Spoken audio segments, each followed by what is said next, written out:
Olha, se a gente tivesse usado a Bíblia e visto a teoria de Charles Darwin, tá errado?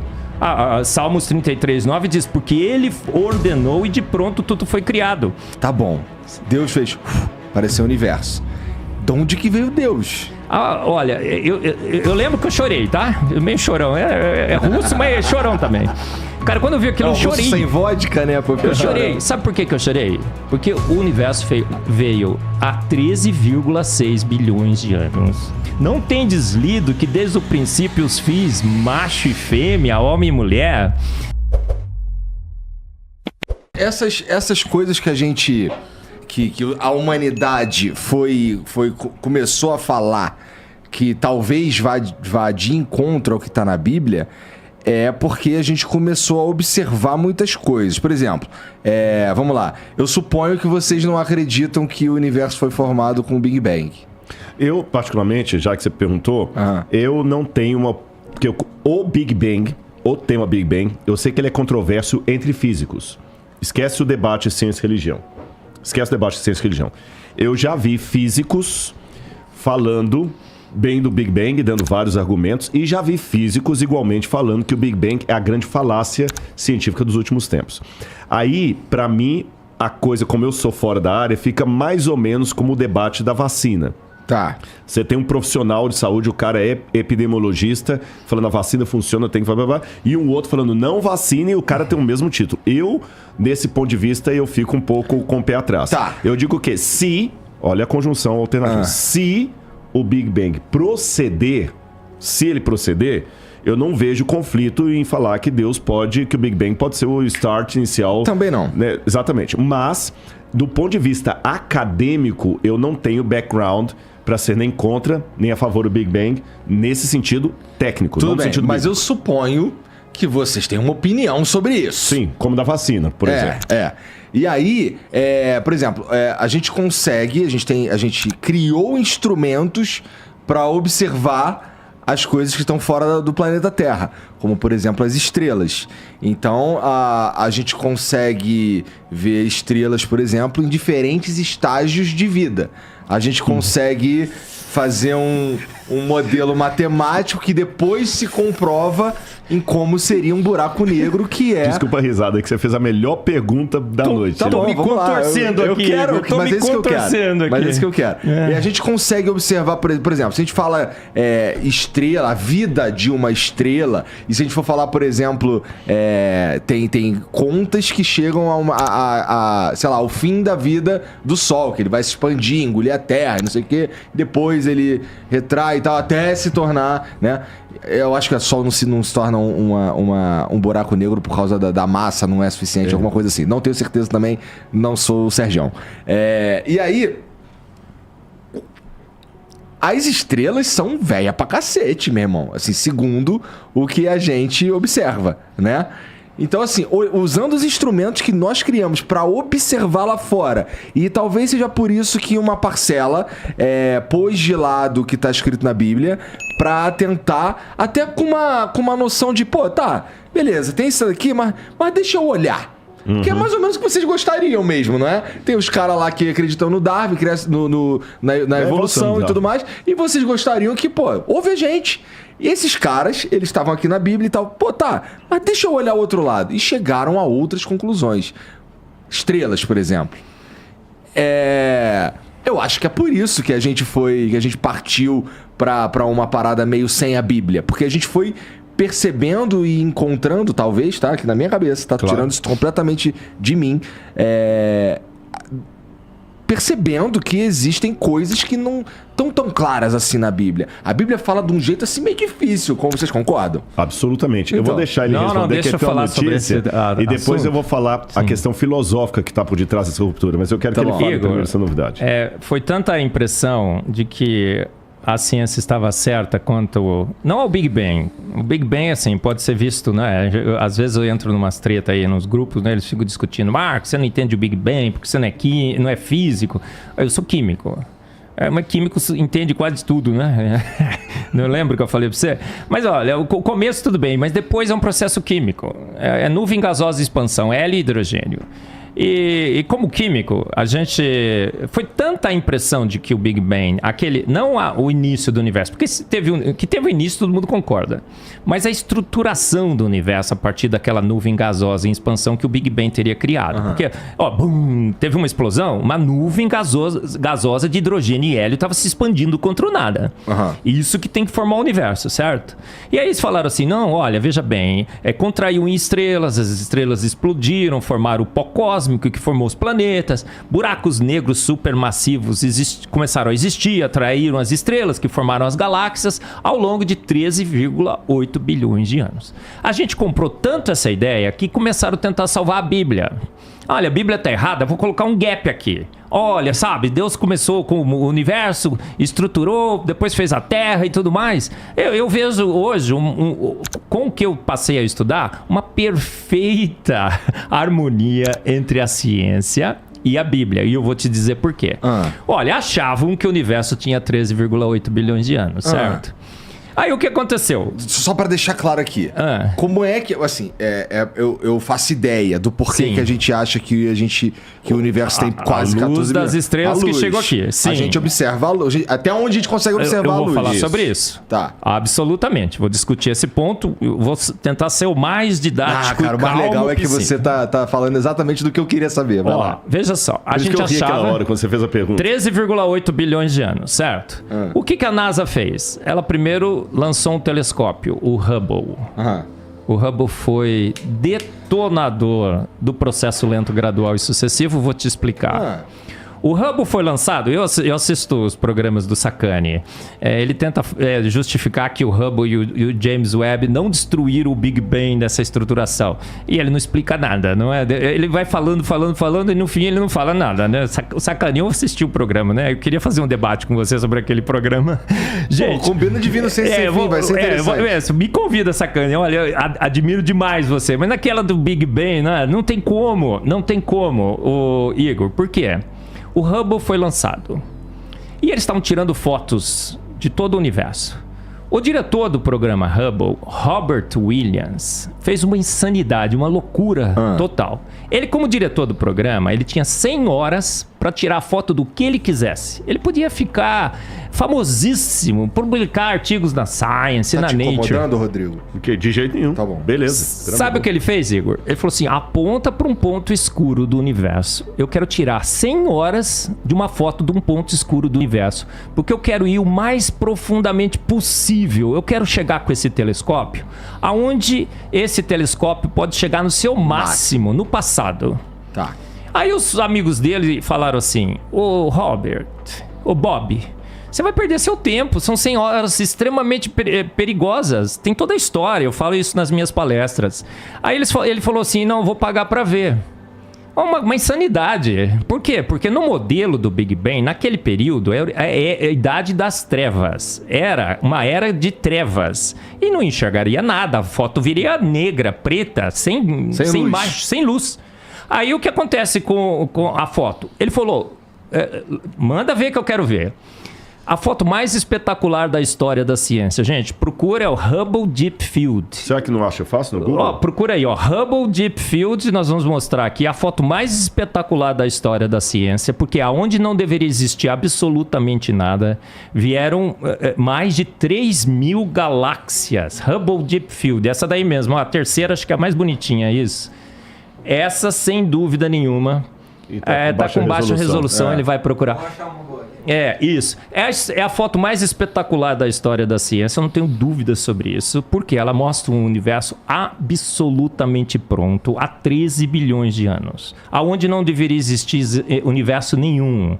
Olha, no isso modelo... é uma foto real? Foto real, é o Hubble Deep Field. Olha só, as galáxias, mais de 3.000 galáxias. As galáxias estavam todas estruturadas, suaves. O modelo diz que as galáxias... E como é que a gente sabe que isso daí tá 13 bilhões de anos-luz, sei lá? Pelo deslocamento para o infravermelho. Tá. É o redshift.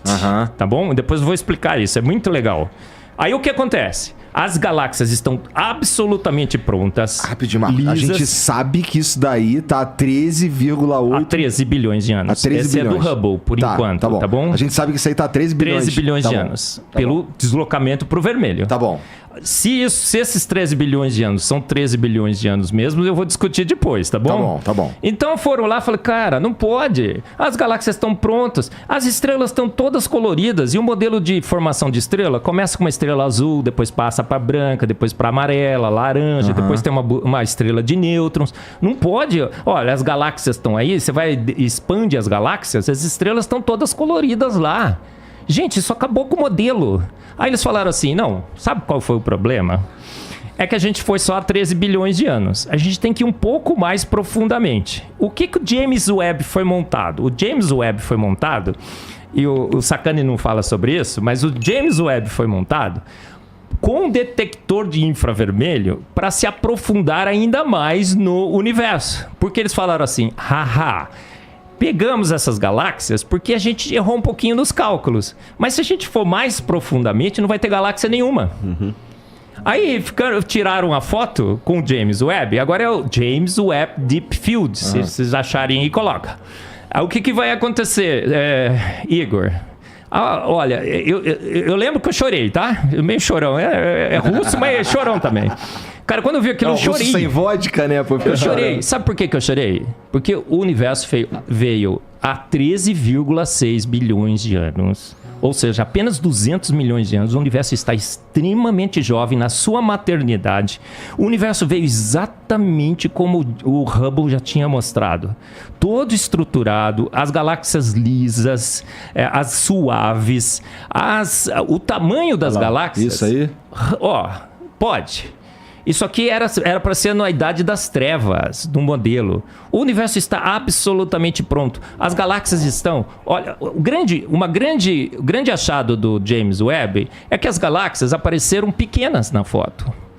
Se o universo estivesse se expandindo há 13,8 bilhões de anos, como eles dizem que o universo está se expandindo, o efeito da expansão teria aumentado o tamanho dessas galáxias. Agora, o efeito da distância diz que essa galáxia deveria aparecer pequena. Elas apareceram pequenas como a distância só deveria influenciar. Então não tem efeito de expansão nessas fotos. Foi um desastre, foi um pânico, foi um terremoto para a teoria de estruturação lenta, gradual e sucessiva do universo. Aí o pessoal que defende que o James Webb não acabou com o Big Bang disse assim, não acabou com o Big Bang. Acabou só com o modelo de formação de estrelas, acabou só com o modelo de formação de galáxias, acabou só com o modelo de formação de planetas, acabou só com o modelo de formação de asteroides e de quizares. Sobrou o que do universo? Eu brinco, foi um tsunami que passou pela... Quasares. Quasares, obrigado. É que ele é russo. É russo. Eu tô tão emocionado com a foto, porque eu fiquei mesmo, gente. É que, veja só... Passou um terremoto, acabou um tsunami, destruiu a casa. Mas pelo menos eu tenho um terreno que eu posso reconstruir. Aí, olha, os cosmólogos estão back to the drawing board. Conhece esse termo em inglês? Eles estão de volta à prancheta. Não acabou com o modelo. Eu só tenho que reconstruir todos os meus modelos. Agora, faz sentido? Não faz. Se o universo estivesse pronto há 13,8 bilhões de anos, hoje, como você falou muito bem, o Sol já estaria desgastado, as estrelas estariam totalmente já gastas na sua energia. A gente teria um universo muito, muito mais velho do que a gente vê aqui. Então, o que significa? O universo foi feito pronto há poucos anos atrás, milhares, não milhões. As estrelas estão a 13,8 bilhões de anos-luz afastadas da Terra? Estão, mas isso é a distância, não é a idade. A luz das estrelas não está nos dando a idade dessas estrelas, só está dando a distância. Algum efeito aconteceu que fez com que essa distância não se transformasse em idade. Qual foi o efeito? Deus disse, haja universo, e houve universo. Com as suas virtudes que excedem as forças naturais, Deus criou um universo pronto com 13,8 bilhões de anos de distância que a gente enxerga a luz agora, naturalmente. É tentar explicar o sobrenatural de Deus com forças naturais que fez o homem achar que o universo era antigo, que o Big Bang estava certo. A Bíblia, de novo, venceu. Deixa eu te provocar, então. Isso daqui é uma foto de 13,6 bilhões de anos-luz de distância. De distância. Não de idade. Ok. Isso pelo que você está dizendo, indica que é impossível que o universo que tenha acontecido o Big Bang há 13,8 bilhões de anos atrás. Sim. E se fosse 30 bilhões de anos atrás? Aí que está o problema. Se ficar, o bicho pega, come, se correr, o bicho pega. Se você joga 30 bilhões de anos atrás, aí que o universo já estaria totalmente envelhecido agora. Não dá pra você jogar... No outro dia eu tava num grupo de... o pessoal tava discutindo, criacionistas, hein? Porque tem muito crente big banguista. Deixa eu fazer uma pergunta idiota rapidinho, Marcos. Sim, claro. Estrelas surgem ainda? Esse é outra grande falácia. Eles dizem assim, nebulosas são grandes maternidades de estrelas, temos milhões e milhões de estrelas formando lá. Igor, você sabia que não tem nenhum registro de nenhuma estrela sendo formada de fato no universo? E nós temos 2 trilhões de galáxias, com cada galáxia com 100 a 200 bilhões de estrelas. Dá 60 sextilhões de estrelas. Você está dizendo que a gente não conseguiu observar nenhuma informação. A gente diz, olha lá, tem uma estrela em formação, tem uma estrela em formação, tem uma estrela em formação. Elas estão, até hoje estão em formação, mas nenhuma formada. Bom, a gente consegue observar há pouco tempo também. Ô Igor, 60 sextilhões de estrelas... 13,8 bilhões de anos. Se você faz a conta no universo, no tempo que a gente está observando o universo, a gente deveria ter visto estrelas de fato se formando. A nebulosa, o que acontece com a nebulosa? Tem uns pontos lá luminosos, é gás sobre alta temperatura e pressão que está emitindo. A própria nebulosa já é um fenômeno sobrenatural. Se uma nebulosa, de repente, há um colapso de gás lá e formar uma estrela, tudo bem, mas quem formou a nebulosa? Quem pegou uma nuvem gasosa em expansão controlada e contraiu? Você consegue contrair gás? Eu vou fazer um experimento aqui, pega o gás assim, não, né? Não vai contrair o gás, eu vou sair. Gente, deixa ele contrair, melhor do que ele liberar. Ô Igor, eu sou químico. A gente estuda em físico-química a dinâmica de partículas. A gente sabe que gás em expansão controlada devia continuar em expansão controlada forever and ever, né? Eternamente. Não faz sentido uma nuvem gasosa em expansão, não tem mecanismo para contrair essa nuvem em estrelas. As nebulosas também são um grande mistério. Como é que uma nebulosa se formou? Como que os buracos negros supermassivos que nós temos no interior das galáxias, que estabilizam as galáxias, como aquela coisa se formou ali? A estrutura toda do universo mostra uma inteligência absurda. As 26 constantes universais que calibram as forças, as 3 forças da natureza, tudo é trino na natureza, né, Rodrigo? São 3 forças, são 3 partículas subatômicas, são 3 partículas atômicas. E essas 3 forças são calibradas por 26 constantes universais. E o ajuste é tão fino que se você mudar qualquer uma dessas constantes, uma casinha que for depois da vírgula, o universo todo se desfaz. Então, por isso que eu não creio em Deus.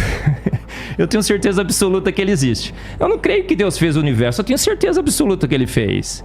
Por quê? Porque eu não posso negar. É química demais para desconfiança de menos. É evidente demais que o universo foi feito pronto há poucos anos atrás e bate de novo com a Bíblia, viu, Igor? A Bíblia diz em Salmos 33:9, porque ele ordenou e de pronto tudo foi formado. Em 33:6, Salmos 33:6 está assim, ele soprou o universo com o sopro de sua boca. Então Deus falou assim, haja universo, e o universo foi formado. Vocês já pararam para pensar, tá bom, Deus fez, apareceu o universo. De onde que veio Deus? Aí entra na área da filosofia. Aí que não dá, né? Uma vez eu estava na Universidade Presbiteriana Mackenzie dando uma palestra, veio um filósofo e falou assim, professor, tudo que você falou aí é muito legal e tal, mas você não consegue me responder essa pergunta. Quem criou Deus? Mas o Igor, essa é uma pergunta filosoficamente equivocada. Sim. Um bom filósofo jamais faria essa pergunta, não é, Rodrigo? Não, e ela é feita... Eu ia até trazer... Acho que eu te dei outra vez o meu livro, O Ceticismo da Fé. Sim. Dei pra minha mãe, inclusive. Eu ia trazer outro hoje, mas ficou tudo na Jovem Pan lá, viu, de manhã. Mas eu vou trazer da próxima vez. Aí entra na área da filosofia. Permita-me falar o nome Big Bang aqui para me referir apenas ao start inicial do universo. Claro. Sem entrar nos pressupostos químicos e físicos que não é minha área. O que havia antes do Big Bang? ou seja, desse start inicial. O nada. É o nada absoluto.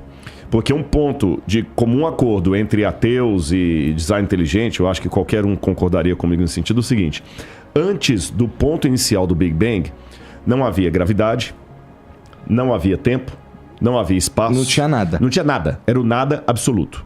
Tá certo? Mas aí vamos partir de uma questão filosófica que é repetida por vários, desde Parmênides na Grécia Antiga, que os latinos traduziram como ex nihilo nihil fit, do nada, nada se faz. Se não havia nada, por que hoje há algo ao invés de nada? Então, é mais lógico supor que havia algo. Agora, esse algo que havia, para formar tudo que existe, tem que ser um algo que não está preso ao tempo, porque o tempo veio depois dele.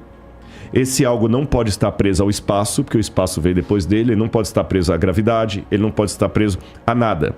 Então tem que ser um algo que seja, no sentido do nosso tempo, atemporal. Não que ele não tenha um tempo próprio dele, mas esse tempo aqui teve um começo, então ele tem que existir antes. Então ele não pode ser temporal, ele não pode ser espacial, porque o espaço não existia. Ele não pode ter começo, porque ele começou todas as coisas. Então tem que ser, seja lá o ET que fez tudo isso, ele tem que ter essas qualidades. Ele tem que ser um ser dotado de vontade, porque ele resolveu fazer tudo. Ele tem que ser um ser dotado de design, porque ele criou coisas com desígnio. Ele tem que ser um ser dotado de inteligência, porque ele criou com inteligência. Esse ser, então, não pode ter sido criado por nada, porque se ele foi criado por nada, a única coisa que eu faço do ponto de vista filosófico é deslocar a pergunta mais para trás. Uhum. E mais para trás. E eu vou cair num ad infinitum absurdo. Eu tenho que obrigatoriamente chegar a 2 caminhos, não tem 3. Aliás, 3 caminhos. Ou eu acredito que a matéria e tudo que existe veio do nada, e me perdoe. Aí vem o meu limite. Isso não é científico. Porque, mas é provado. Não, então vamos falar de método científico agora. Eu vou até pedir licença para entrar na sua área. Eu li muito, desde os primórdios do método científico lá com Francis Bacon, depois as leis de Stuart Mill. O método científico ele tem que ser replicável, ele tem que ser observável, ele tem que ser visto em laboratório, ele tem que ser falseável. Por exemplo, até dei esse exemplo hoje de manhã. Como é que eu posso provar para você que gasolina de carro não funciona para avião? É simples, é falseável. Você pega a gasolina do carro e colocar lá. Agora, não é falseável dizer para você que Santos Dumont estava sem cueca quando ele se suicidou. Não tem como voltar lá e verificar isso. Tá certo? Então, dizer que que tudo pode surgir do nada, sem um agente que provoque isso não é nem falseável, nem científico, nem laboratorial, nem filosófico.